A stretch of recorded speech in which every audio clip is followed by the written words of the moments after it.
All right, what's up, everybody? Here with Abby Chin, Sherrod Blakely.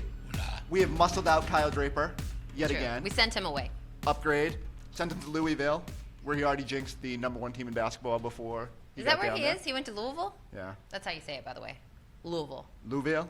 Louisville. Louisville? Louisville. That was St. Louis. That's the Louis. Listen, we've upgraded. Thank you. Abigail's here to steady the ship. I need you guys to break out your confidence meters. So we're recording this. Celtics are in a big 5-day break. It's weird, first off. It's really It's weird. like having an all-star break in the middle of the season. But how do you feel about this team? On a scale of 1 to 10. We're going to do all this on like 1 to 10. Okay. So a team as a whole right now, confidence meter. I want to say a 7. Oh. Where were you I'm before they feeling good. Where were you before they lost these 2 games? Again. 8? 8, Okay. maybe? I was So you feeling didn't shit really far. good. No, not too far. I feel like the bigs held their own against Joel Embiid last night, against the Sixers, and I shouldn't say last night. For when You're all right. our listeners We are can hearing be this, honest I'm with the sorry. people. I don't know what day of the week it is. So today's Friday. On Thursday night, yes, when this, I feel like the Celtics bigs, Daniel Tice and Enes Kanter, did a serviceable job against Joel Embiid and held their own on the offensive end. And that gave me a lot of confidence in this team. I think that there is no way you're going to get that kind of game from Jaylen Brown and Jayson Tatum on the same night, maybe ever again in their careers and what they put up against the Sixers. And so I still think that we see flashes of what this team can be here and there, which is why I'm excited about them. Where you at, Sherrod? I'm at 2 different places with this team because I see 2 different teams. I see a team when they're complete, and I see a team when they're incomplete. When they're incomplete, I'm with you. They're a 7. They were incomplete against Philly. When you have a healthy Marcus Smart and relatively, good to go health-wise team, they're an 8. But when have they been healthy? Like, have we had a game where they've had everybody? And that's why I'm holding out confidence now that at some point that you have like 9 different confidence meters. You're like, they're between a 7 and an 8.5. 7 because that's where they are. 8.5 I think is their ceiling. So you're saying like 7.8. No, I'm saying between a 7 and an 8.5. There's my range.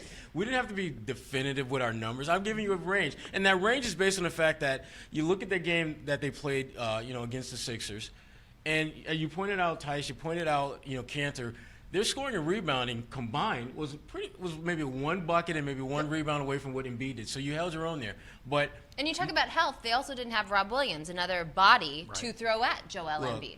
I love Rob Williams. Not as much as this man loves Rob Williams, but I love Rob Williams. But I'm not banking on him to be a guy. To me, he is like the sweetener. He can help. And it's nice when he's around, right. But I'm not banking on him to be that guy that's going to help me. I'm banking on Kanter and Tice and Grant Williams to some extent as my big 3 bigs. But the Celtics are a good team. They're going to be there at the end of the day as one of the top 3, top 4 teams in the Eastern Conference. But for them to be the last team standing, they're going to have everyone relatively healthy. And I think if you look across the Eastern Conference, if every team had that, if everyone was healthy, I still would take the Celtics and the Milwaukee Bucks as the 2 teams to beat. So I'm like a 7.2. But I got to be honest. Like, I came into the year, I was probably like a 5. And Wow, said, I agree. I feel like I was low because coming in. I felt like a lot of things had to break right for this team to really be a elite contender in the East. Like, Gordon Hayward had to show that he had the confidence and the explosion and get back to his old self. Jayson Tatum had to make strides. Jaylen Brown had to make. None of these things that we sort of take for granted now were givens coming into the year. So now I'm like, I probably jumped to like an 8, maybe like an 8.5 in the tail end of that 10-game winning streak where it's like, wow, they're not even healthy and they're winning these games. I'm coming back down a little bit just because, as we said, like everybody was missing somebody in this stretch. Indiana didn't have Oladipo. The 76ers didn't have Al, even though Mike Scott had like this crazy game, which he probably won't make 5 3-pointers against you again. But defensively, I think it's different with Mike Scott. These are the games that I need the Celtics to win. Like, all right, early in the year, they lose against the Clippers. I'm like, silver lining. This team still showed me something. Just getting back in that game, I thought that was good. That Nuggets game, they lose. But still, Kemba's in an ambulance, and they find a way to fight back. I thought that was good resiliency. No, we're at the point now where we know they're good. Now they got to show me that next step, win these games. And it was the late game execution that drove me nuts. So when Jayson Tatum, first off, everyone bailed on Jayson Tatum. They should have known Philly was going to press in a late clock situation. Jaylen Brown comes rushing back. Tatum probably should have taken a timeout. Brad should have called time on something. They throw the ball away. You just pretty much you fought so hard to get back in that game, and all of Jaylen a sudden did slip. To be fair, little you tried to sell it. But I no. He's too athletic. either to way, slip even if he in didn't that fall, moment. I don't know if he's buying it. catching that pass. So they got to be better in those situations, and they have been. I think that's what was so surprising. Early in the year, I was like, wow.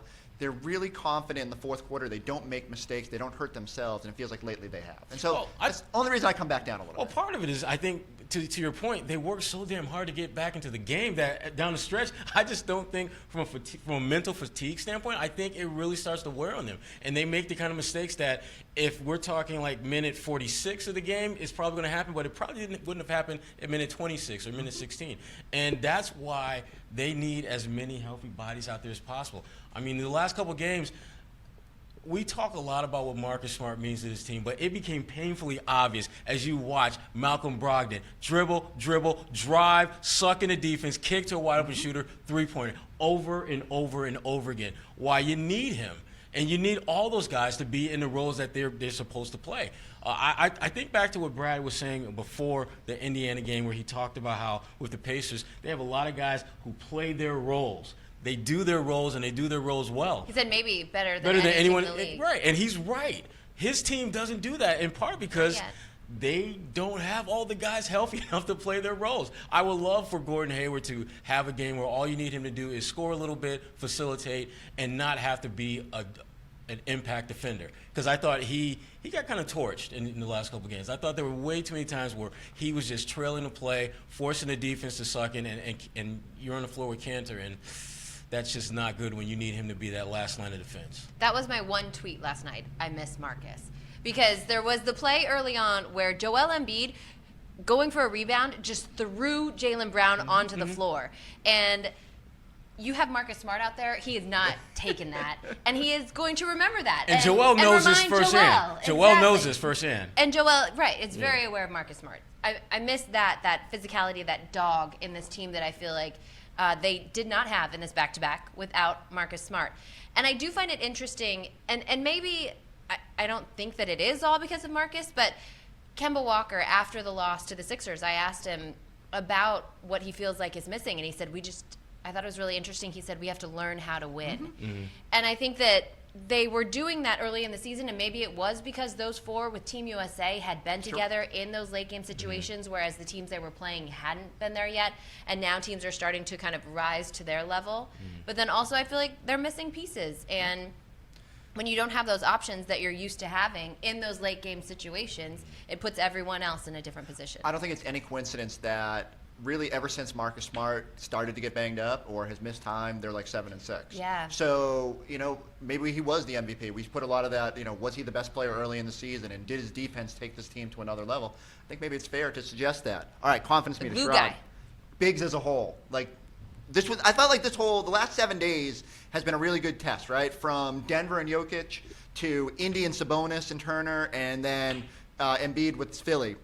Where's your confidence level in Enes Kanter, Daniel Tice, and the rest of the bigs? I'm at an 8.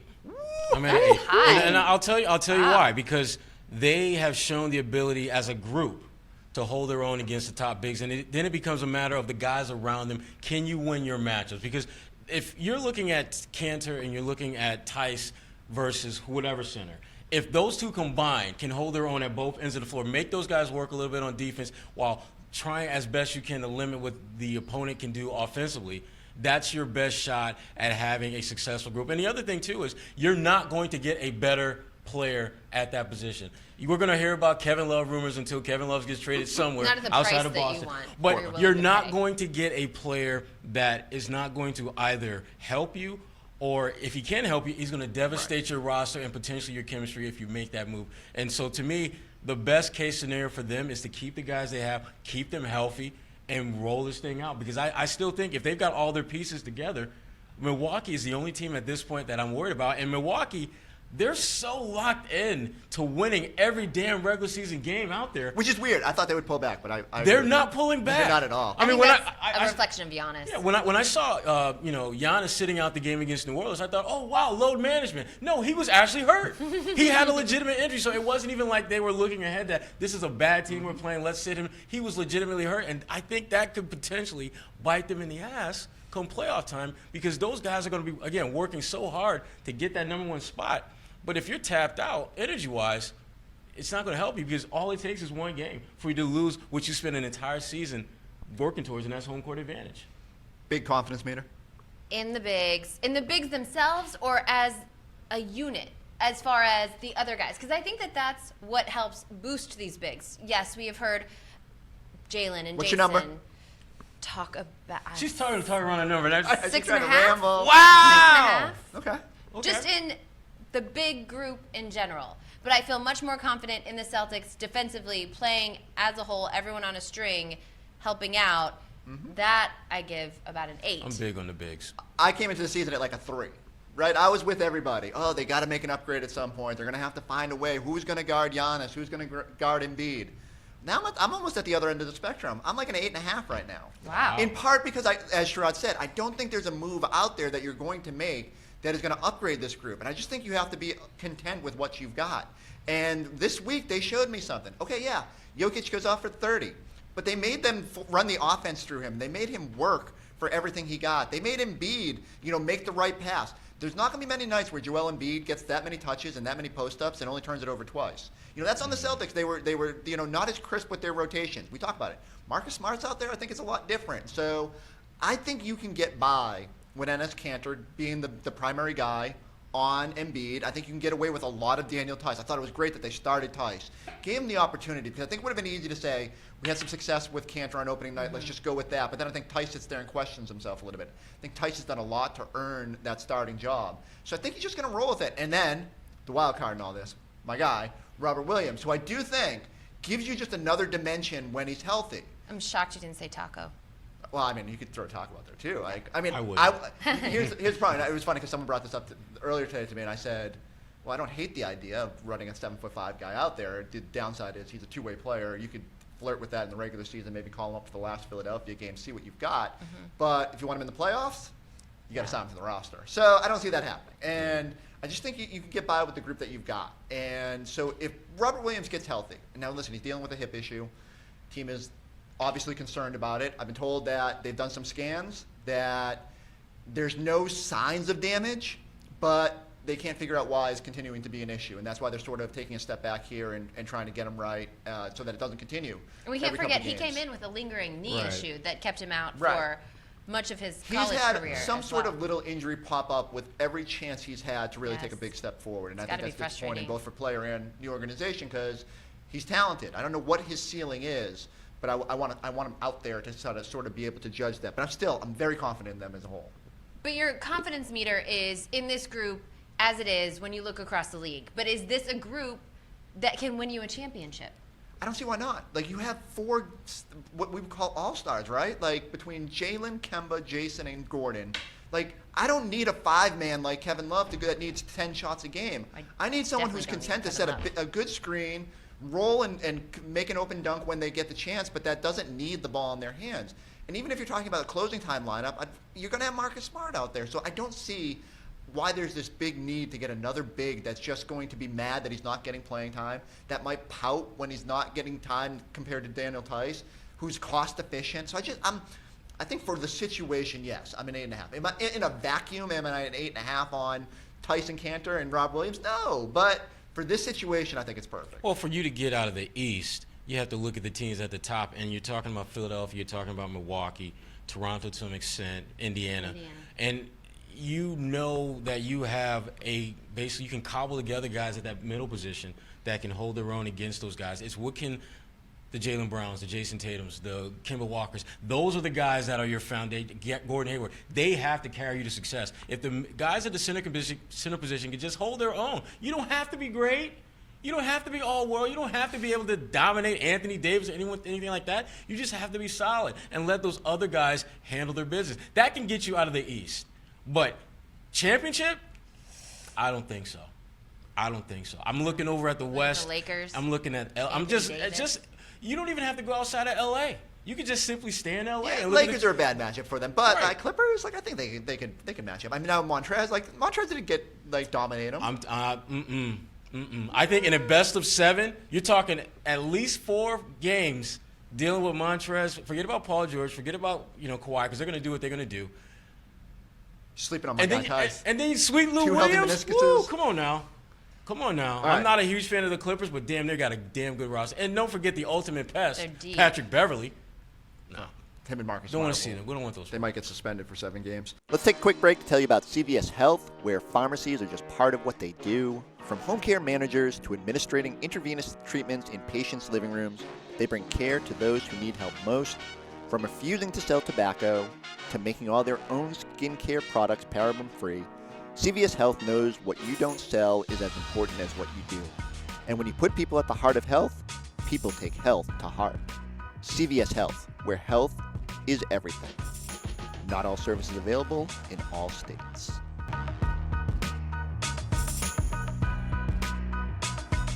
Last confidence meter, Jayson Tatum.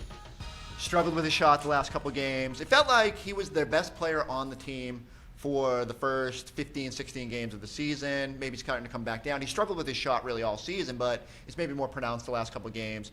Obviously, he's the one who had the boneheaded play on the inbounds too, and don't put it all on him because no one ran that play well. But where's your confidence level in Jayson Tatum right now? I'm at a 9. I am Whoa! high. Wow. I think we spent this entire summer wondering, is Jayson going to make the leap? Can he? Does he have it in him? And I think he has shown us that he absolutely has it in him to be an impact player on both ends of the floor. I think that defensively is somewhere that we have seen him really step up. And the fact that he has made changes to his shot selection, the game against the Sixers notwithstanding.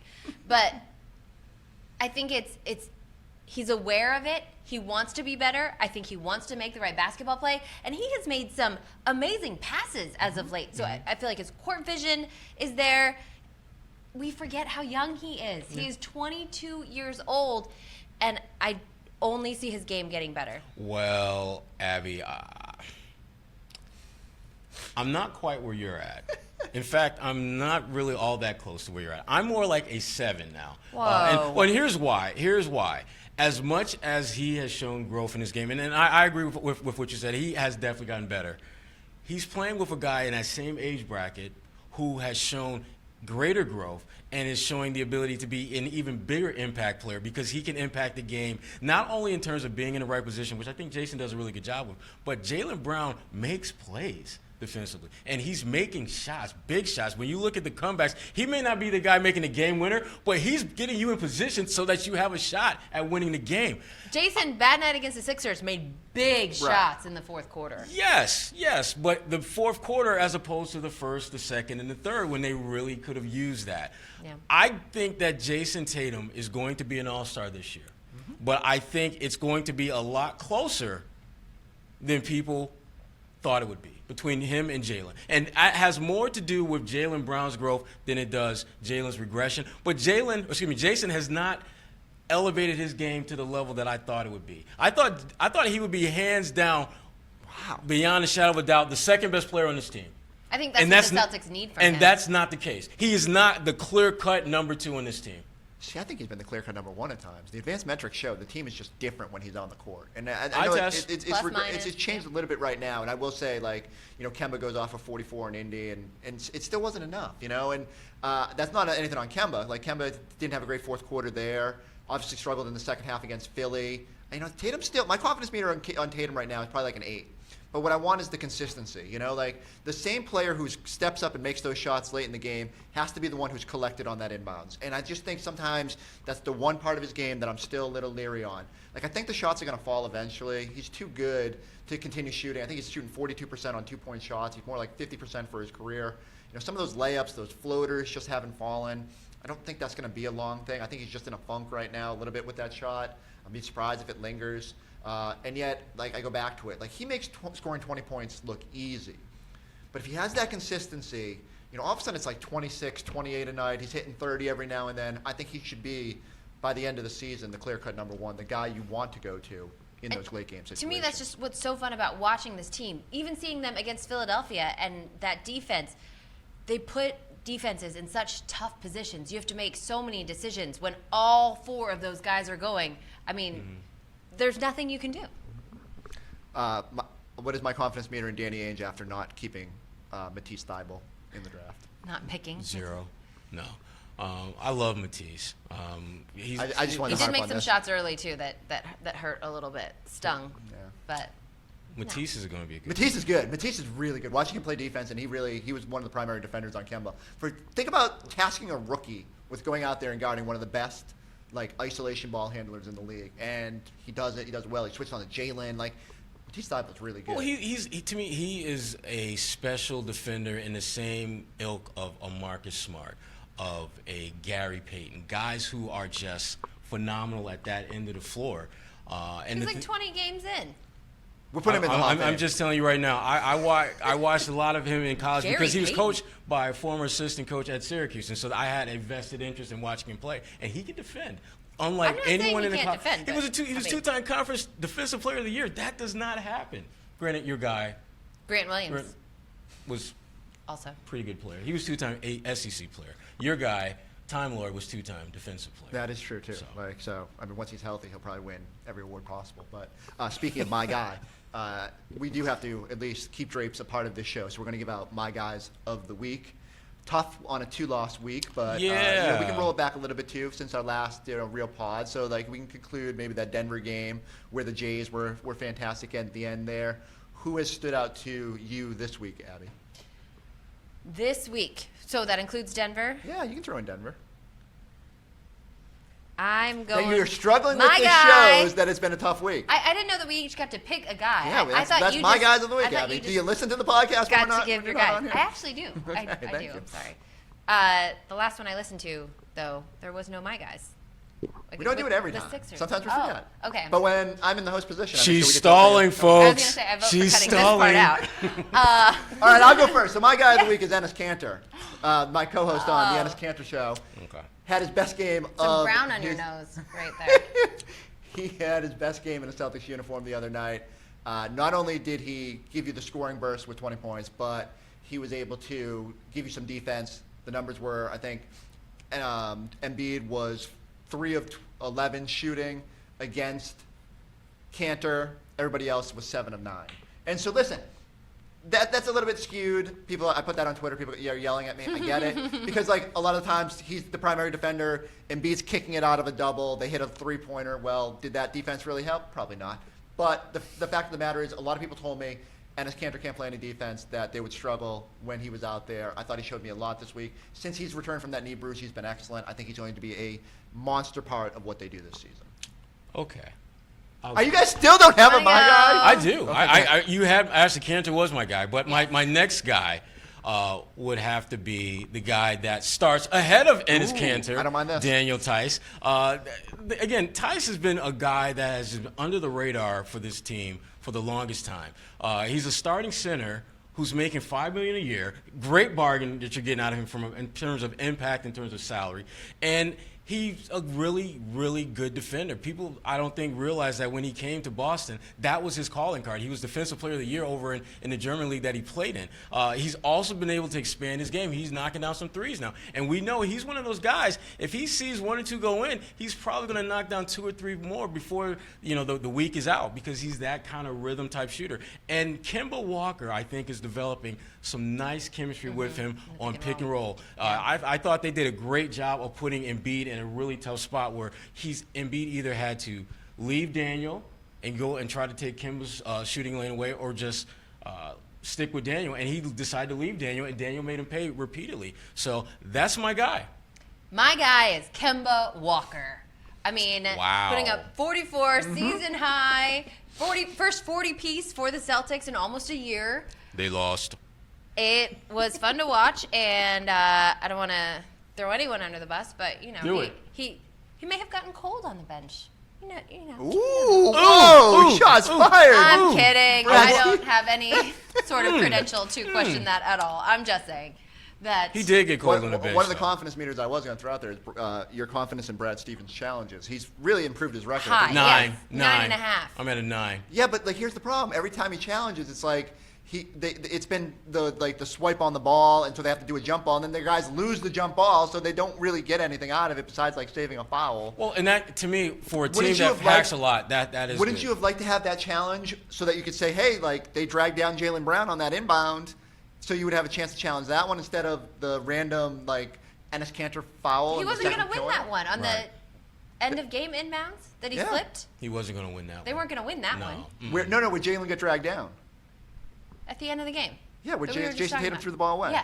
Yeah, I mean, He at wasn't least you gonna got a win that chance to But- hope the ref would call something. The one thing. This is the thing. And that, I'm just glad Brad's still using them Well, after. Yeah, you know what he after does his though at visible Done home with games. it. Brad takes a quick look up at the screen to see what exactly happened, and because he knows they get that stuff up there quick enough so that if he wants to challenge it, he can. No, they have a laptop in the back row, and it's really. It is funny when he goes, Well, Matt. And then All you I go- know is Brad has a pretty good idea a when lot he's of pressure challenging on Matt. something, whether he's going to win or not. He is. There was the one the other night on Cantor where like I saw Brad look up at the Yeah. video board, and when he heard the pop of the crowd, he started to get it. So like the He fans knows. talked him into that one. So he's got to be. I just think you only got one. As the New England Patriots learned, you have to keep those things for when they're most valuable. And so I think everyone's still figuring this out in the NBA. I think hope Brad Brad is uses too, it. yeah. I But my really guy, do. Kemba Walker. Your guy, Kemba Walker. Okay.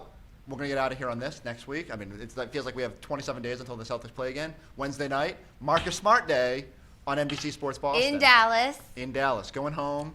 So Chance close to to celebrate Flower Marcus. Mound, Texas. Hopefully this eye infection. Hopefully he's back. The by then. worst eye Yes. infection. Like, isn't this crazy? Marcus Smart is like being held together with duct tape. And the one thing that can keep him off a basketball court A little bit of bacteria. pink eye or whatever he's got going on. It's the little things, man. It's the little things. It's the Um, little things. It's a game of inches. What do you There think? you What Marcus Smart against Luka should be fun. It'll be fun, but Luka's going to get his. Luka's going to Luka have got his 20 in some Boston, points. so- Yeah, I mean Luka's really really good. I mean Marcus is used to guarding, guards who are really quick or they're really strong or they're really tall, and Luka's a little bit of all of that. I mean he's like 6'8", and he's a thick Yeah, he 6'8", is. 225, 230. And he can handle the ball. He's got range. I mean, he's the ultimate challenge for a guy like Marcus Smart, and Marcus Smart loves that. There's no one quite like Luka in the NBA in terms of his physical dimensions and talent. And Marcus Smart, it'll be a great challenge for him in the Celtics. Watching Luka this season, I was just amazed at how much confidence and swagger. Oh, he had that has. from the jump. In spades. From the jump. Coming into this league full of grown men, and that's where he has been playing in Europe and won an MVP over there, and then brought that here. But, I mean, how old is he? He wasn't 21, even old enough 26, to yeah. drink, right? Right. He was 12 when he played the Celtics in that overseas Right. game like 3 or in 4 Milan. years ago. Yes. Yeah. And just the swagger that he has, the confidence in his game is something that I have not seen in a player that No, young. I mean, and then just how versatile he is. How Yeah, much I mean, he can do even on the court. last year with Dirk around, Yeah. I remember just passing Dirk by, like kids kind of confident. Dirk just looked at me like, "Yeah, you could say I that." did at shoot around. I asked Dirk, I'm like, so are you imparting your wisdom onto Luka? And he's like, he doesn't need me. These millennials. Yeah. He's All right. got it. Well, you guys somehow turned this into Luka Doncic Day instead of Marcus Smart Marcus Day. Smart. Yeah, like let's focus on the content. We're gonna have a lot of great Clearly, stuff. the Celtics missed him. on the That's My where we Team started this app. podcast. We got Hello. stories about maybe some stories on Marcus Smart's robe. We're gonna catch up with some people from Marcus Smart's past. You're right. I think Scal got to go shopping for robes with Marcus. Don't know if that happened because Okay, cut Marcus has that been out. Never injured. mind. So Go on. let's not tease the things we're not sure we have yet. No one tells me anything. Both teams play hard. Well, I Just mean, kidding. They tell me everything. I'm the team reporter. Drapes had the choice of hanging out in Louisville and doing the Bourbon Trail or being here, and I think he made the wrong choice. So, Oh, Yeah. shots fired. Yeah. I mean, wouldn't you rather be here? I just had a great time. Yeah, you're right. I had You a just great said time you with think Abby. you made the right choice. He made the right choice in terms of like we got the upgrade, but Oh, thank you. Yeah, you're welcome. Oh, okay. I took it the way I you look did. forward to getting your Yeah. Christmas. I was like, "Oh, I'd rather okay." be here. I look forward to getting your Christmas card. I don't really like whiskey. That's going to do it for this week's episode of the Celtics Talk podcast. great whiskey That went for off the old- rails. oh, I never want to mind. remind everybody to like, subscribe. We're on YouTube now. We've got cameras everywhere. Come watch us, hang out, Marcus Smart Day. leave a comment, a 5-star review, all that good stuff. We'll see you next time on the Celtics Talk podcast. We're out.